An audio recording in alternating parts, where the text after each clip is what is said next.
Do nono ano, espero que estejam todos bem. Tia Lani falando. O nosso tema hoje da nossa aula é a Revolução Cubana, parte 1. Estados Unidos, doutrina Monroe e o imperialismo. O governo dos Estados Unidos, desde a sua independência, empreendeu o alargamento inicial das fronteiras que se deslocaram do leste para o oeste, chegando até a costa do Pacífico, avançando sobre terras indígenas e territórios mexicanos. Essa expansão era vista como destino manifesto, que pode ser resumido como uma suposta vocação natural do povo estadunidense para a expansão territorial. Em 1823, paralelamente ao processo de expansão territorial, o presidente James Monroe formulou a doutrina Monroe. Com ela, o governo dos Estados Unidos ameaçava abertamente as metrópoles europeias. A doutrina Monroe pode ser resumida desse modo: os europeus não deveriam pensar em recolonizar a América. Qualquer intervenção de países europeus nos negócios internos da América Latina seria considerada agressão. Os Estados Unidos não iriam interferir nos negócios internos dos países europeus. O Canal do Panamá. O projeto de construção do Canal do Panamá, que liga o Oceano Atlântico ao Oceano Pacífico, já existia desde 1881. O empreendimento foi iniciado pelo engenheiro francês Ferdinand de Lesseps, que na época já havia realizado a obra do Canal de Suez no Egito.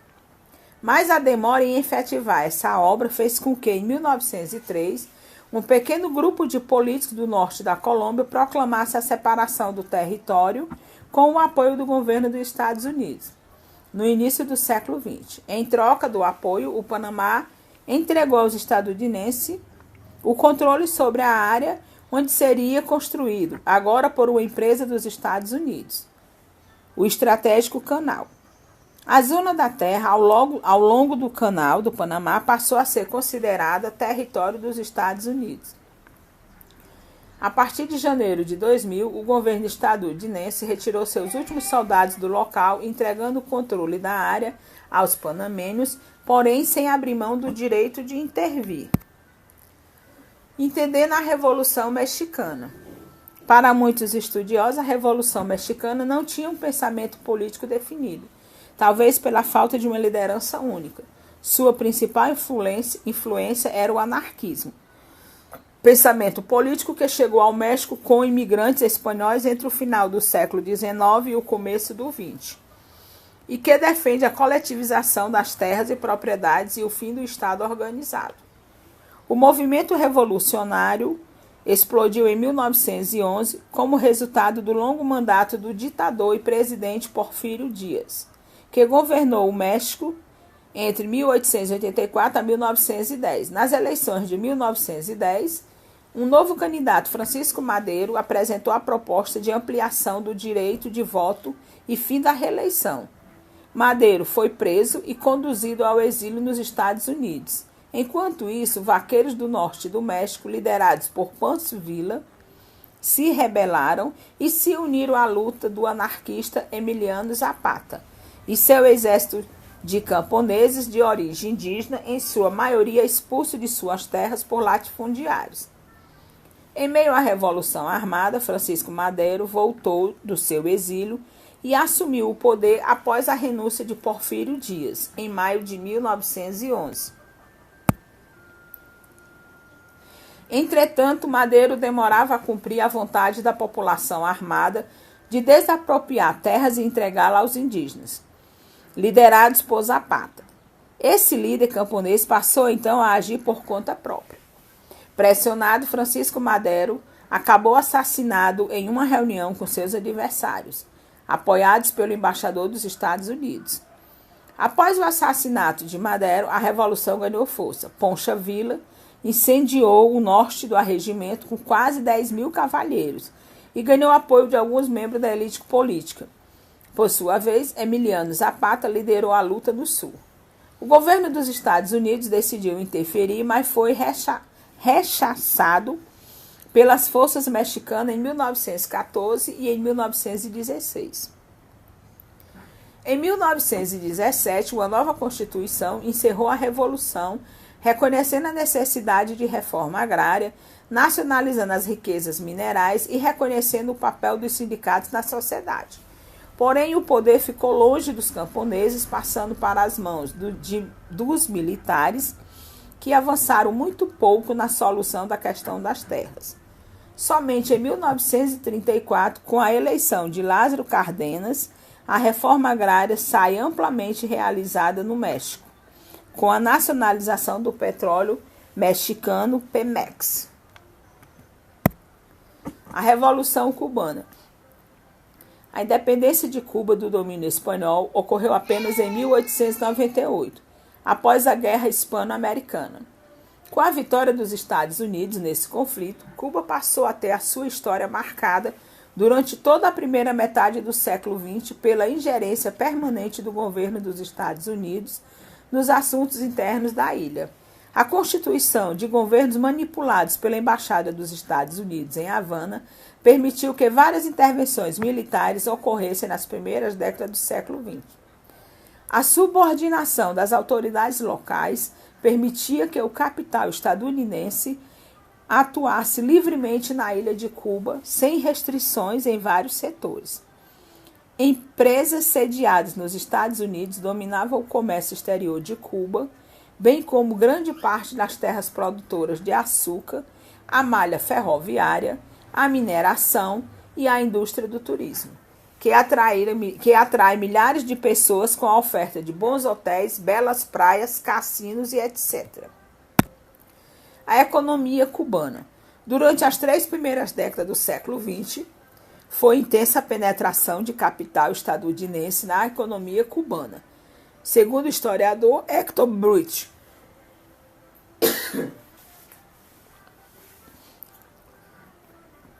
em 1905, havia em Cuba 13 mil colonos norte-americanos, proprietários de terras avaliadas em 50 milhões de dólares. A penetração norte-americana na economia açucareira cubana se deu por meio de empréstimos hipotecários, que, ao não serem saldados, colocava a usina nas mãos do banco credor. Foi esse o caso da National City Bank e o Chase National Bank, de Nova York, já que em 1927 controlavam 12 grandes engenhos dos 75 de propriedade norte-americana. Estes respondiam por 73% da produção de açúcar cubano. A resistência ao imperialismo estadunidense. Nesse cenário, no entanto, crescia lentamente um sentimento de oposição na sociedade cubana. E em agosto de 1933, inúmeras greves organizadas por correntes políticas que se opõem ao despotismo do general-presidente Gerardo Machado levaram à sua queda e à formação de um novo e curto governo nacionalista dirigido por Manuel de Céspedes. Em 1934, Cuba foi sacudida por um golpe militar que recebeu total simpatia e apoio dos Estados Unidos. O golpe foi responsável pela derrubada do governo nacionalista.